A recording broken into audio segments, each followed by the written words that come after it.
அனைவருக்கும் வணக்கம். நம்ம நாட்டில் பெண்களுக்கு எதிரான குற்றங்கள் அதிகரிச்சுட்டே இருந்தாலும், அதே சமயத்தில் இன்னொரு பக்கம் பெண்கள், மனைவிகள் கொஞ்சம் கூட ஈவிரக்கம் காட்டாமல் அவங்களுடைய கள்ளக்காதலுக்காண்டி தங்களுடைய கணவனை ஈவிரக்கம் காட்டாமல் கொலை பண்ணுறதும் அதிகமாகிட்டே போயிட்டுருக்கு. அதே மாதிரி தான் இப்போது தெலுங்கானாவில் ரீசெண்டாக நடந்த ஒரு சம்பவம் எல்லா மக்களுமே ஆட வச்சிருக்கு. ஏன்னா அந்த பெண் தன் கணவனை கொலை பண்ண விதம் அந்த மாதிரி. என்னாச்சுன்னு பார்த்தோன்னா, தெலுங்கானா நிசாமாபாத்தில் சந்தியா பிரசாந்த் அப்படின்ற ஒரு தம்பதி இருக்காங்க. சந்தியா ஒரு நர்ஸாக வேலை பார்த்துட்ருக்காங்க. பிரசாந்த் தனக்கு கிடைக்கிற வேலையெல்லாம் பார்த்துட்ருப்பாரு.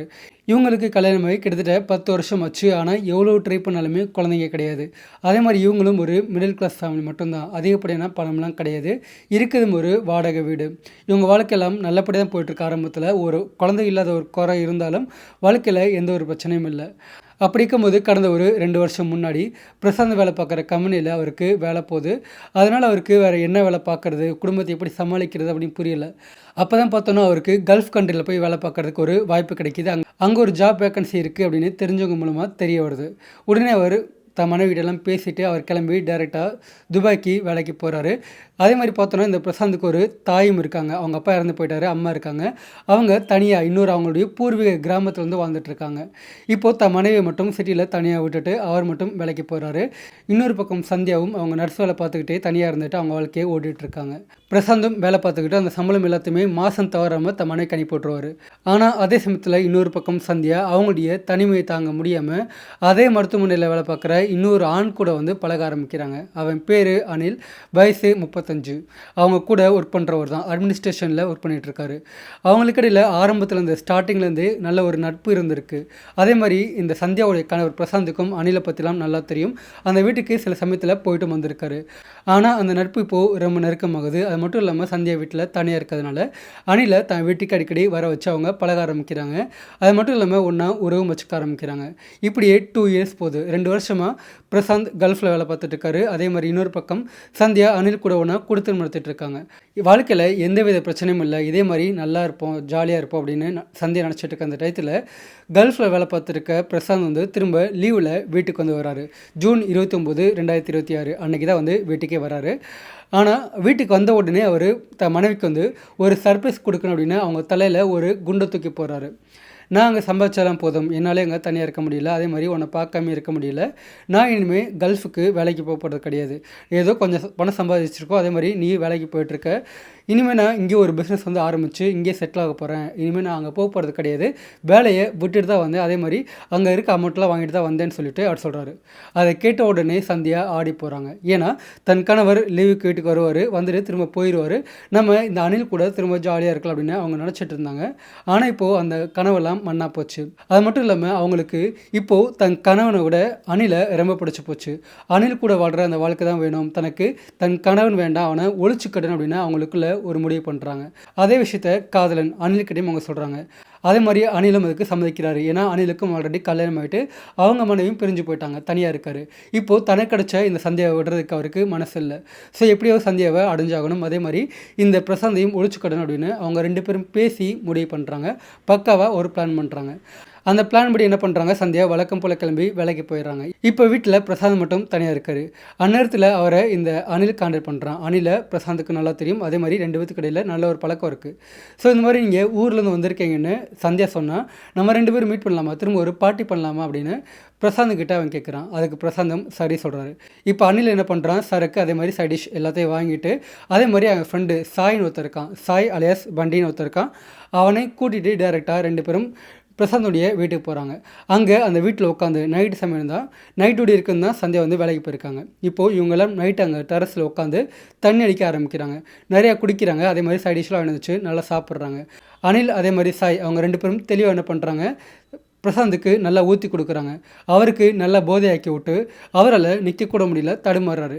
அப்படி அவர் நல்லா ஃபுல்லாக போதையாக்கின பின்னாடி நல்லா ஃபுல்லாக மட்டையாயிட்டார்.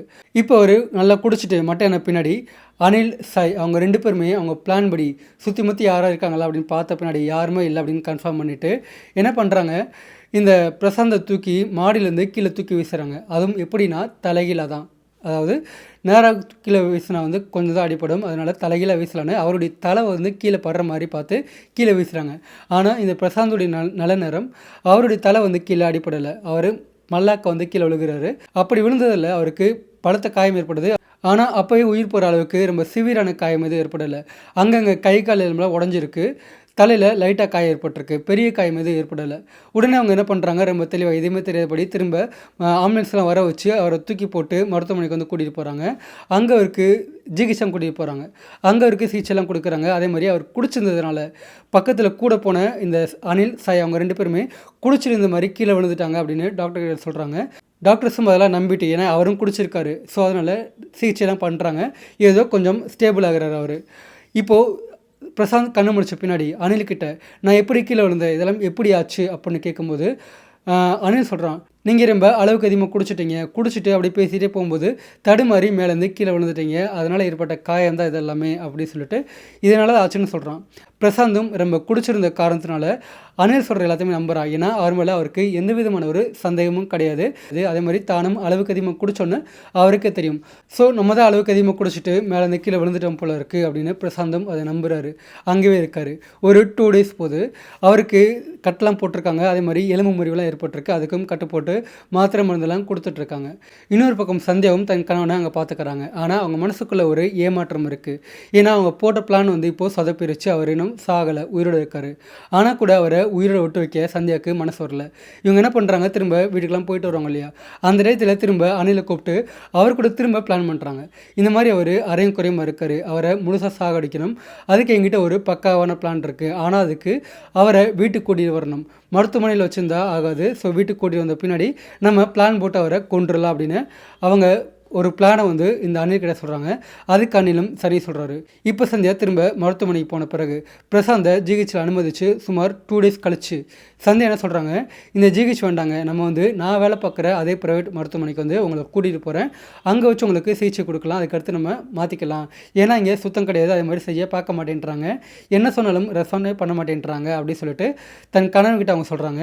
அதுக்கு பிரசாந்தும் சரி சொல்கிறாரு. இப்போது அவங்க போட்ட பிளான் படியே என்ன பண்ணுறாங்க, சந்தியா வேலை பார்க்குற அதே ப்ரைவேட் மருத்துவமனைக்கு பிரசாந்தை கூட்டிகிட்டு போகிறாங்க. அங்கே வச்சு சிகிச்சை கொடுக்குறாங்க. ஆனால் அங்கேயும் சரியாக 2 டேஸ் மட்டும்தான்.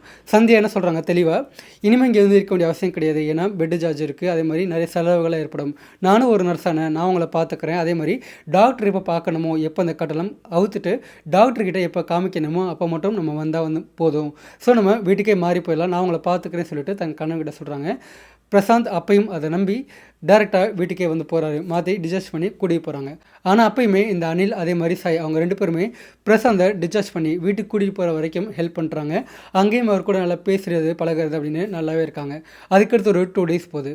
இப்போது அடிக்கடி இந்த அனில் அதே மாதிரி சாய் அவங்க 2 பேருமே அங்கே போயிட்டு பிரசாந்த் கிட்ட பார்த்து பேசிகிட்டே இருக்காங்க. நல்லா ஜாலியாக பேசுகிற மாதிரி, அவருக்கு கமெண்ட் கொடுக்குற மாதிரி இருக்காங்க. ஆனால் அவங்க பிளான் வந்து என்னென்னு பிரசாந்துக்கு தெரியலை. இப்போது அவங்க பிளான் போட்டபடி அந்த பிளானை அனில் அதே மாதிரி சாய் அவங்க 2 பேரும் நிறைவேற்ற ஆரம்பிக்கிறாங்க. என்ன பண்ணுறாங்க, அவங்க போட்ட பிளான் படியே பிரசாந்தை பார்க்க போகும்போது எல்லாமே வலி ரொம்ப அதிகமாக இருக்கா, இதுக்கு வந்து மருந்தெல்லாம் கொடுத்தா செட் ஆகாது, அதே மாதிரி தூக்கமும் வராது, இதுக்கெல்லாம் நம்ம மருந்து தான் வந்து கரெக்டாக இருக்கும், ஸோ சரக்கு அடிக்கலாம், சரக்கு அடித்தா வலியெல்லாம் கொஞ்சம் போயிடும் அப்படின்னு பிரசாந்த் கிட்ட சொல்கிறாங்க. பிரசாந்தும் ஆரம்பத்தில் அதுக்கு தயங்கினா கூட இல்லை சரி ஓகே நம்மளும் ட்ரை பண்ணலாம், வலி ரொம்ப அதிகமாக இருக்குது, அந்த வலியெல்லாம் போகணுன்னா குடிக்கலாம் அப்படின்னு சொல்லிட்டு அவரும் அதுக்கு சரி சொல்கிறாரு. இப்போது அவங்க போட்ட பிளான் படி பார்த்தோன்னா அனில் சாய் அவங்க 2 பேரும் சரக்கெல்லாம் வாங்கிட்டு திரும்ப பிரசாந்துடைய வீட்டுக்கு போகிறாங்க. அந்நேரம் பார்த்து சந்தியா வேலைக்கு போயிருக்காங்க. இப்போது இவங்க 3 பேரும் வந்து நல்லா குடிக்கிறாங்க. குடித்த பின்னாடி பிரசாந்த் நல்லா, அவருக்கு ஆல்ரெடி பெயின்லாம் அதிகமாக இருக்குது, அது மட்டும் இல்லாமல் குடிச்சிருக்காரு, ஸோ நல்லா தூங்க ஆரம்பிக்கிறாரு. இப்போது அவரை நல்லா தூங்க வச்ச பின்னாடி ஊற்றி கொடுத்த பின்னாடி அனில் சாய் அவங்க 2 பேருமே சந்தியா கால் பண்ணுறாங்க. இந்த மாதிரி அவருக்கு நீ சொன்னபடியே வந்து சரக்கெல்லாம் கொடுத்து தூங்க வச்சுட்டேன், நீ கிளம்பி வா அப்படின்னு சொல்லிட்டு சந்தியாவுக்கு இன்ஃபார்ம் பண்ணுறாங்க அனில். உடனே சந்தியா என்ன பண்ணுறாங்க, கிளம்பி டேரெக்டாக வீட்டுக்கு போகிறாங்க. அங்கே பார்த்தோன்னா இந்த பிரசாந்துக்கு கையில் ட்ரிப்ஸ்லாம் ஏற்றிட்டு இருக்காங்க. வெயினில் ட்ரிப்ஸ்லாம் ஏற்றுவாங்க இல்லையா, அதெல்லாம் போயிட்டே இருக்குது ஒரு பக்கம். இப்போது சந்தியா அவங்க போட்ட பிளான் படி என்ன பண்ணுறாங்க, ஒரு சின்ன டின் மாதிரி எடுக்கிறாங்க, ஒரு சின்ன கப் மாதிரி. அந்த கப்பில் பாத்ரூமில் ஊற்றுல பெனாயில், அந்த பெனாயில் அந்த கப்பில் ஊற்றுறாங்க. அது மட்டும் இல்லாமல் ஸ்லீப்பிங் பில்ஸு, தூக்க மாத்திரை, அது இவங்க கை கிடைக்கிது. இவங்க ஒரு நர்ஸு, அது மட்டும் இல்லாமல் அந்த ஹாஸ்பிட்டலில் வேலை பார்க்குற அனில் இருக்கான், சாய் இருக்கான். ஸோ இவங்க கையில் தூக்க மாத்திரைலாம் கிடைக்கிறது ரொம்ப ரொம்ப ஈஸி, கிடச்சிரும் அப்படியே. இவங்க என்ன பண்ணுறாங்க, அந்த மருத்துவமனையிலேருந்து ரொம்ப ஹெவி டோஸில் இருக்கக்கூடிய தூக்க மாத்திரையை வாங்கிட்டு வர்றாங்க, எடுத்துகிட்டு வராங்க யாருக்கும் தெரியாமல். அந்த மாத்திரை என்ன பண்ணுறாங்க, நல்லா உடச்சி தூளாக்கி அந்த பெனாயில் கூட கலக்கிறாங்க, நல்லா மிக்ஸ் பண்ணுறாங்க. அது எல்லாத்தையுமே ஒரு சிரிஞ்சில் வந்து எடுக்கிறாங்க, வெளியே எடுக்கிறாங்க மருந்து மாதிரி. அதை எடுத்த பின்னாடி இப்போ என்ன பண்ணுறாங்க, ஆல்ரெடி பிரசாந்துக்கு கையில் இன்ஜெக்ஷன் அந்த ட்ரிப்ஸ் எல்லாம் போயிட்டுருக்கு. என்ன பண்ணுறாங்க, கையில் குத்திருப்பாங்க இல்லையா குளுக்கோஸ்லாம் மாட்டுறதுக்கு அந்த ஐவி. ஸோ அந்த ஐவி மூலமாக தூக்க மாத்திரை பெனாயில் கலந்த அந்த மருந்தை அப்படியே அவர் கை வழியே ஏற்ற ஆரம்பிக்கிறாங்க. அந்த மருந்தெல்லாம் உள்ளே போக ஆரம்பிக்குது, ரியாக்ட் ஆக ஆரம்பிக்குது. அவர் இன்னொரு பக்கம் நல்லா ஃபுல் போதையில் தூங்கிட்டு இருக்காரு. அந்த போதையிலேயே தூக்கத்திலேயே அவருக்கு நெஞ்சடைப்பு ஏற்பட்டு அந்த பெயினில் விஷத்தால் அவர் அப்போயே இறந்து போயிடுறாரு. அதுக்கடுத்த சந்தியா நாடகத்தை ஆரம்பிக்கிறாங்க, அழுக ஆரம்பிக்கிறாங்க. சொந்தக்காரங்க, தெரிஞ்சவங்க, அதே மாதிரி பிரசாந்துடைய அம்மா. அப்போ தான் பார்த்தோன்னா பிரசாந்துடைய அம்மாவுக்கு வந்து சொல்கிறாங்க, இந்த மாதிரி உங்கள் பையன் வந்து இறந்து போயிட்டா அப்படின்னு. உடனே அவங்களும் கிளம்பி போகிறாங்க, சொந்தக்காரங்களாம் போகிறாங்க. அங்கே போன உடனே இந்த மாதிரி மாடியிலேருந்து கீழே விழுந்தார். அதுக்கடுத்து அவருக்கு ரொம்ப உடம்பு சரியில்லாமல் போச்சு. அதுக்கடுத்து வீட்டுக்கு கூட்டிகிட்டு வந்தோம். இங்கே வந்து அவருக்கு சடனாக வந்து நெஞ்சுவலி ஏற்பட்டுச்சு. அந்த கீழே விழுந்த காயத்தினாலையும் நெஞ்சுவலி ஏற்பட்டு அவர் இறந்து போயிட்டாரு அப்படின்னு சந்தியா அங்கே இருக்க எல்லாத்துக்கிட்டையும் சொல்லி அழுது நாடகமாட ஆரம்பிக்கிறாங்க. அங்கே வந்திருக்க ஆட்கள் எல்லாத்துக்கிட்டையுமே அதை சொல்கிறாங்க. அவங்களும் சொல்லப்போனால் அதை நம்புகிறாங்க. ஏன்னா இவங்க 2 பேருக்கு இடையில் எந்தவித பிரச்சனையும் கிடையாது. நல்ல ஒரு கணவன் மனைவி தான் வெளியே தெரிஞ்சிருக்காங்க, வாழ்ந்திருக்காங்க. ஸோ யாரும் அதை பெருசாக சந்தேகப்படலை. அவர் உண்மையிலே மேலேருந்து கீழே விழுந்து தான் இறந்து போயிட்டார் போல இருக்குது அப்படின்னு நம்பிட்டு இருக்காங்க. ஆனால் இதில் நம்பாத ஒரே ஜீவன் யாருன்னா இந்த பிரசாந்துடைய அம்மா, அவங்கள பெற்ற அம்மா. உண்மையிலேயே என்ன இருக்குன்னு பார்த்தோன்னா, பிரசாந்த் வந்து ஃபாரின் போனது தெரியும் அவங்க அம்மாவுக்கு. ஆனால் அந்த பையன் வேலையெல்லாம் விட்டுட்டு திரும்ப வீட்டுக்கு வந்தது அவங்களுக்கு தெரியாது. அதே மாதிரி பிரசாந்தும் வந்து அதுக்கு அடுத்தால சொல்லலான்னு இருந்தார். ஆனால் அதுக்குள்ளே அவருக்கு அந்த மாதிரி பிளான் போட்டு அவர் கதையை முடிச்சுட்டாங்க. கீழே மேலேருந்து கீழே தள்ளி விட்டாங்க. அதனால் அவங்க அம்மாவுக்கும் வந்து எதுவும் தெரியலை. தான் பையன் வீட்டுக்கு வந்தது, மேலேருந்து கீழே விழுந்தது, அதே மாதிரி இப்போ இறந்து போன வரைக்கும் அவருக்கு என்னாச்சு, எப்போ வந்தார் அப்படின்னு எதுவுமே தெரியல. அது மட்டும் இல்லாமல் தன் மருமக சந்தேகமேலே அவங்க சந்தேகப்படுறாங்க. ஏன்னா இதுக்கடையிலேயே அவங்க சில டைம் கால் பண்ணி பேசும்போது எல்லாமே ஒரு ஆண் கூட இருக்க மாதிரி சில அவங்களுக்கு வந்து தோணி இருக்குது. ஆனால் அப்போல்லாம் அதை அவங்க பெருசாக வந்து கண்டுக்கல. ஆனால் இப்போது தன் பையன் இறந்து போன பிறகு தன் மருமக மேலே சந்தேகப்படாமல் இருக்க முடியல. உடனே அவங்க என்ன பண்ணுறாங்க, போலீஸ் ஸ்டேஷன் போயிட்டு இந்த மாதிரி என் பையன் வந்து ஊர்லேருந்து வந்திருக்கான், இறந்து போயிட்டான். ஆனால் அவன் ஊர்லேருந்து எப்போ வந்தான், எப்போ இறந்து போனான்னு கூட எனக்கு தெரியல. இப்போ தான் அவன் இறந்து போன பிறகு தான் என் மருமக வந்து எனக்கு கால் பண்ணி சொல்கிறா. அதே மாதிரி என் மருமக மேலேயும் எனக்கு சந்தேகமாக இருக்குது. நீங்கள் அவளை கொஞ்சம் என்கொயரி பண்ணுங்க. என் பையன் சாவில் மருமக இருக்குன்னு எனக்கு தோணுது. நீங்கள் என்கொயரி பண்ணுங்கன்னு ஒரு கேஸ் வந்து கொடுக்குறாங்க. உடனே போலீஸ் என்ன பண்ணுறாங்க, எஃப்ஐஆர் பதிவு பண்ணி நேராக பிரசாந்துடைய வீட்டுக்கு போகிறாங்க. அங்கே வர அடக்கம் பண்ணுறதுக்கு உண்டான காரியம் எல்லாமே ரொம்பவே ஃபாஸ்ட்டாக வந்து நடந்துகிட்ருக்கு. பொதுவாக அந்த மாதிரி 35 வயசு ஒரு சின்ன வயசில் ஒருத்தர் இறந்து போயிட்டார் அப்படின்னா அவருக்கு அடாப்சி பண்ணுறது கட்டாயம். கவர்மெண்ட் தரப்புலேருந்து அவருக்கு வேறு எந்த விதமான யாரும் அவர் வந்து கொலை பண்ணலை, நார்மலான ஒரு டெத்து அப்படின்னு கவர்மெண்ட் வந்து சர்டிஃபிகேட் கொடுக்கணும். சர்டிஃபிகேட்டை வாங்கின பிறகு தான் அவரை அடக்கம் பண்ணணும். ஆனால் அது எதுவுமே ஃபாலோ பண்ணாமல், அந்த ப்ரோட்டோக்கால் எதுவுமே ஃபாலோ பண்ணாமல் சந்தியா தன் கணவனை தகனம் பண்ணுறதுக்கு அவசரமாக ரெடி பண்ணிகிட்ருக்காங்க. போலீஸ் உடனே அங்கே போகிறாங்க. சந்தியா போக மறைக்கிறாங்க. இல்லை, என் கணவன் வந்து சாதாரண மேலேருந்து கீழே வந்து இறந்து போயிட்டார், அவர் சாவில் எந்த விதமான ஒரு குழப்பமும் கிடையாது, என் கணவன் உடம்பை அடாப்சி பண்ண விட மாட்டேன், அந்த மாதிரி நாசம் பண்ண விட மாட்டேன் அப்படின்னு சொல்லிட்டு அவங்க அழுது நாடகம் பண்ணுறாங்க. ஆனால் போலீஸ்காரங்க ரொம்ப ஸ்ட்ரிக்டாக வார்ன் பண்ணுறாங்க. அதே மாதிரி சந்தியா விலக்கி விட்டுட்டு அந்த பாடியை மீட்டு அடாப்சி பண்ண ஜிஹெச்சுக்கு திரும்ப அனுப்புகிறாங்க. இன்னொரு பக்கம் அவங்கக்கிட்ட என்கொயரி பண்ணுறாங்க. ஏன்னா சந்தியா கிட்ட தான் ஃபஸ்ட் என்கொயரி பண்ணணும் இல்லையா, அவங்கள என்கொயரி பண்ண ஆரம்பிக்கிறாங்க.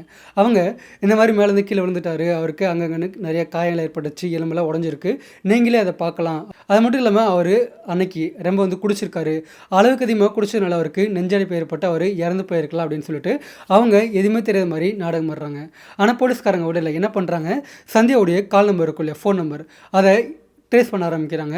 அவங்க யார் யாருக்கெல்லாம் கால் பண்ணி பேசியிருக்காங்க அப்படின்ற அந்த டேட்டாவை கலெக்ட் பண்ணுறாங்க. அப்படி பார்க்கும்போது சந்தியா அதே ஹாஸ்பிட்டலில் வேலை பார்க்குற அனில் அப்படின்ற ஒருத்தனுக்கு வந்து அதிகமாக கால் பண்ணி பேசியிருக்காங்க. அது மட்டும் இல்லாமல் இன்னொரு போலீஸ் டீம்காரங்க வந்து டேரெக்டாக சந்தியா வேலை பார்க்குற அதே ப்ரைவேட் மருத்துவமனைக்கு வந்து போய் என்கொயரி பண்ணுறாங்க. அவங்க என்கொயரி பண்ணும்போது அங்கே வேலை பார்க்குற சில ஸ்டாஃப் இருப்பாங்க இல்லையா, அவங்க என்ன சொல்கிறாங்க, இந்த மாதிரி சந்தியா அனில் அவங்க 2 பேருக்கு இடையில் ஏதோ ஒரு உறவு இருக்குது சார், அவங்க 2 பேருமே ரொம்ப நெருக்கமாக இருப்பாங்க, அதிகமாக பேசிப்பாங்க. அது மட்டும் இல்லாமல் சில சமயத்தில் வந்து அவங்க 2 பேரும் ஒன்றா வெளியே போகிறத வந்து நிறைய பேர் பார்த்துருக்காங்க. ஸோ அதனால் அவங்களுக்கு இடையில் ஏதோ ஒன்று இருக்குது அப்படின்னு அவங்க சொல்கிறாங்க. ஸோ அதெல்லாம் வச்சு பார்க்கும்போது கண்டிப்பாக அனில் சந்தியா அவங்க 2 பேருக்கு இடையில் ஏதோ ஒரு தகாத உறவு இருக்குது அப்படின்னு புரிஞ்சு போச்சு. அது மட்டும் இல்லாமல் கால் ஹிஸ்ட்ரி எல்லாமே கனெக்ட் ஆகுது. ஸோ கண்டிப்பாக இவங்க 2 பேரும் பிளான் போட்டு ஏதோ பண்ணியிருக்கலாம் அப்படின்னு என்ன பண்ணுறாங்க, அவங்கள திரும்ப அனிலையும் வர வச்சு 2 பேர்த்தையுமே ஒன்றா உட்கார வச்சு மாற்றி மாற்றி கேள்வியெல்லாம் கேட்டு அவங்க ஸ்டைலில் என்கொயரி பண்ணுறாங்க. அப்போது போலீஸ் கேட்குற இந்த கேள்விக்கு எல்லாமே, ஏன்னா மாற்றி மாற்றி கேள்வி கேட்குறாங்க இல்லையா, போலீஸ் கேட்குற கேள்விக்கு எல்லாமே அவங்களால பதிலே சொல்ல முடியல, திணறாங்க. ஃபைனலாக வேறு வழி இல்லாமல் அனில் சந்தியா அவங்க 2 பேரும் உண்மையை ஒத்துக்கிறாங்க.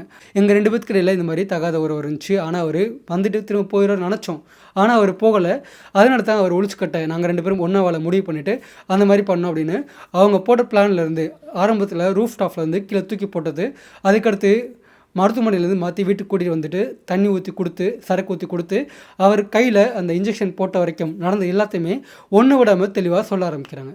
இதெல்லாம் கேட்ட போலீஸ்காரங்க ஆடி போகிறாங்க. ஏன்னா தான் படித்த படிப்பை சந்தியா தன் கணவனை கொலை பண்ணுறதுக்காண்டி யூஸ் பண்ணியிருக்காங்க அந்த தெளிவை.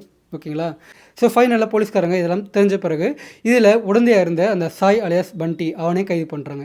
3 பேர்த்தையுமே டெக்னிக்கல் எவிடன்ஸோட, அதாவது அவரை கொலை பண்ண இன்ஜெக்ஷன் போட்டாங்களே சிரஞ்சு, அந்த சிரஞ்சு, வீட்டில் அந்த ஃபெனாயிலு, அது மாதிரி தூக்க மாத்திரை யூஸ் பண்ண அந்த கவரு, அந்த பில்ஸ் இருக்கும் இல்லையா, அது எல்லாத்தையுமே கைப்பற்றுறாங்க. டெக்னிக்கல் ஆதாரத்தோட அவங்க 3 பேர்த்தையுமே கோர்ட்டில் ஆஜர் பண்ணுறாங்க. இப்போ இந்த கோர்ட்டில் ட்ரையல் போயிட்டுருக்கு. இன்னும் தீர்ப்பு கொடுக்கப்படலை. கொடுக்கறது இன்னும் டைம் ஆகும். ஓகேங்களா? ஸோ ஃபைனலாக இந்த வீடியோ மூலமாக நான் சொல்ல வர்றது என்னென்னா, சப்போஸ் உங்களுக்கு உங்கள் கணவரை பிடிக்கல, வேறொரு ஆண் கூட பழகுறீங்க, அவர் கூட வாழ பிடிச்சிருக்கு அப்படின்ற பட்சத்தில் தைரியமாக கொஞ்சம் ஓப்பனாக உங்கள் கணவன்கிட்ட சொல்லிவிட்டு பிரிஞ்சு போங்க. டிவோர்ஸ் பண்ணிட்டு போங்க. மியூச்சுவலாக பிரிஞ்சு போங்க. அவரும் நல்லா இருப்பார், நீங்களும் நல்லா இருப்பீங்க. லைஃப்பில் எந்தவித பிரச்சனையும் கிடையாது. இப்போ தேவையில்லாமல் ஒரு பிளான் போட்டு மாட்டிக்க மாட்டோன்னு தெளிவாக பிளான் போட்டிங்க. ஆனால் இப்போது 3 பேருமே உதவி பண்ண போனதுக்கு அவனும் முதற்கொண்டு மொத்தம் 3 பேரும் ஜெயிலுக்குள்ளே கம்பி எண்ணி கழித்து நின்றுருக்கீங்க. இதெல்லாம் தேவையா? ஸோ ஃபைனலாக இந்த வீடியோ நீங்கள் ஆல்ரெடி ஃபுல்லாக பார்த்துட்டீங்க. மறக்காம ஒரு லைக் போட்டு போங்க. நெக்ஸ்ட் வீடியோவில் பார்க்கலாம். பாய்.